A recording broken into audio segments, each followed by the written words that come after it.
हरिओम. लाओत्सेचा ताऊबोध. योगदास श्री जयगणेश जोशी यांचे प्रवचन. बळजोरी म्हणजे स्वनाश. भाग 1.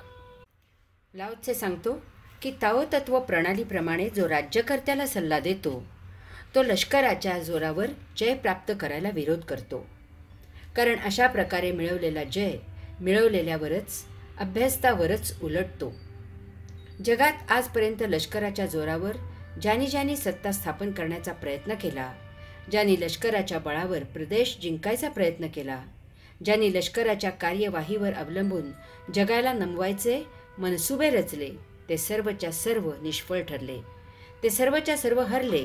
ते सर्वच्या सर्व अपयशी झाले. इतकेच नव्हे तर असे सर्वच्या सर्व विनाश पावले. त्यांच्या राष्ट्राला याची झळ पोहोचली आणि तेथील जनताही त्यात भरडली गेली. अशा प्रकारे लष्करी ताकदीने कोणीही सत्ता स्थापन करू शकले नाही आणि भविष्यात अशा प्रकारे कोणीही कोणाला जिंकू शकणार नाही. तसा कोणी प्रयत्न केला तर तो फक्त विनाशच असेल. आज आफ्रिका खंडात ज्या ज्या राष्ट्रात लष्करी राजवट आहे आणि पूर्वी जेथे जेथे लष्करी राजवट होती ती सर्वच्या सर्व राष्ट्रे आजही प्रगत होऊ शकलेली नाहीत. तेथे कधीही सुबत्ता येऊ शकली नाही. स्वयंपूर्णतेपासून ते राष्ट्रे कित्येक योजने दूर आहेत. आपण जर त्यांची भौगोलिक माहिती घेतली तर आपल्या लक्षात येईल की तेथे सर्व प्रकारची सामग्री भरपूर उपलब्ध आहे. तेथे कच्चा माल आहे, तेथे खनिजे आहेत, तेथील जमीन सुपीक आहे, तेथे पाऊस भरपूर पडतो, तेथे मनुष्यबळ मुबलक आहे.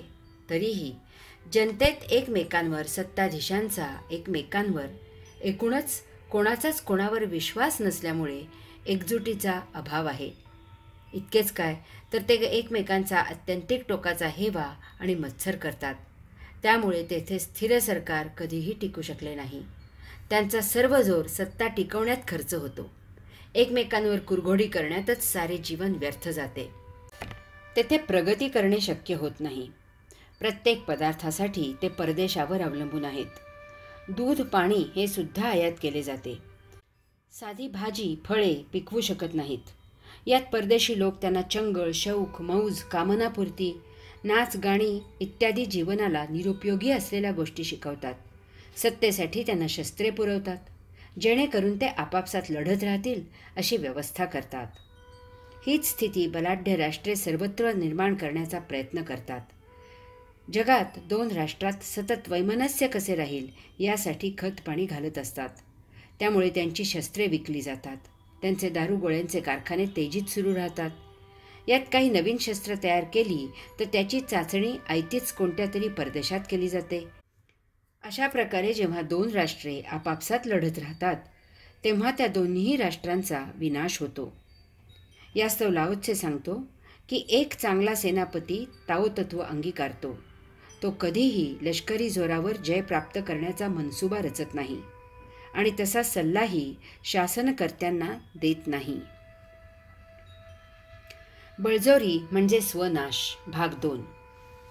लाओत्से सांगतो की ताओ तत्व प्रणालीप्रमाणे जो राज्यकर्त्याला सल्ला देतो तो लष्कराच्या जोरावर जय प्राप्त करायला विरोध करतो. कारण अशा प्रकारे मिळवलेला जय मिळवलेल्यावरच अभ्यस्तावरच उलटतो. जेथे युद्ध होते तेथे त्या दोन्ही देशात दुष्काळ, महागाई, चणचण, अस्थिरता निर्माण होते. कोणता देश जिंकतो आणि कोणता देश हरतो हा प्रश्न येथे या बाबतीत गौण असतो. हरणारा आणि जिंकणारा या दोन्ही देशात हाहाकार माजतो. युद्धात तरुण पिढी मारली जाते. देशात लहान आणि वृद्ध यांची संख्या लक्षणीय वाढते. तेथे राष्ट्राच्या विकासासाठी मनुष्यबळ मिळत नाही. कारण जे तरुण शिल्लक असतात ते संरक्षणासाठी वापरले जातात. अशावेळी तरुणांना लष्करी सेवा देशसेवेच्या गोंडस नावाखाली सक्तीची केली जाते. यामधून सुसंस्कारांचा, शिक्षणाचा, सृजनात्मक संशोधनाचा, व्यक्ती स्वातंत्र्याचा, व्यक्तिविकासाचा बिकट प्रश्न निर्माण होतो. वृद्धांचा आदर्श आणि तारुण्याचा वचक नष्ट होतो. स्त्रिया भ्रष्ट होतात. व्यभिचार बोळकाळतो. मुलांमध्ये विकृती तयार होते. सृजनापेक्षा हातात बंदूक घेऊन भंजन करण्याचा आदर्श समोर असतो. करमणुकीचे विषय बदलतात. अशा देशांमधून अशा मानसिकतेमुळे विध्वंसक, विकृत आणि कामुक करमणुकीला प्रसिद्धी जास्त मिळते. हे सर्व पाहून वृद्ध निराश होतात, आजारी होतात. अशा देशांमधून मानसिक आजार बळावतात. जसे श्रमजीवी मिळत नाहीत तसेच बुद्धिजीवीही मिळत नाहीत. त्यासाठी परदेशावर अवलंबून राहावे लागते. पुढे उपलब्ध असलेल्या स्वबांधवांना काम मिळायला अडचणी येतात. यामधून सामाजिक अस्थैर्य निर्माण होते, प्रशासन कोलमडते, राज्य करणे महाकठीण होते. याचा देशाच्या अर्थकारणावर फार विपरीत परिणाम होतो. लाचलुचपत वाढते. एकदा बिघडलेली घडी पुन्हा व्यवस्थित घालणे जवळजवळ अशक्य होऊन जाते. हे असे एक दुर्दैवी दुष्टचक्र निर्माण होते आणि सदा मागे लागते.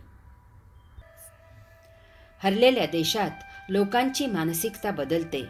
जिंकलेल्या देशाबद्दल पिढ्यानपिढ्या आकस निर्माण होतो. जिंकलेला देश सदा सावध राहण्यासाठी असुरक्षित होतो. यामधून असुरक्षिततेची भावना जोम धरते आणि कोणत्याच देशाबद्दल भरवसा राहत नाही. सतत अत्याधुनिक संरक्षणाची सिद्धता केली जाते. नित्यदिनी नवनवीन शस्त्रे निर्माण होत असतात. याला अंत नसतो. त्यामुळे दरवर्षी संरक्षणासाठी न परवडणारा खर्च केला जातो. अन्न, वस्त्र, निवारा या अत्यावश्यक गरजा गौण होतात. लोक उपाशी असतात. ते केवळ मरत नाहीत म्हणून जगत असतात. युद्ध साहित्य निर्माण करण्यासाठी शेतीची जमीन वापरली जाते. देशातील संशोधक कमीत कमी वेळेत जास्तीत जास्त विध्वंस कसा करता येईल या संशोधनात जीवनाची सार्थकता पाहतात. मानवता, सृजनात्मकता केव्हाच इतिहास जमा झालेली असते. दोन देशांमधील तेढ दोन्हीही देशांना कायमस्वरूपी मारक झालेली असते. हरि ओम.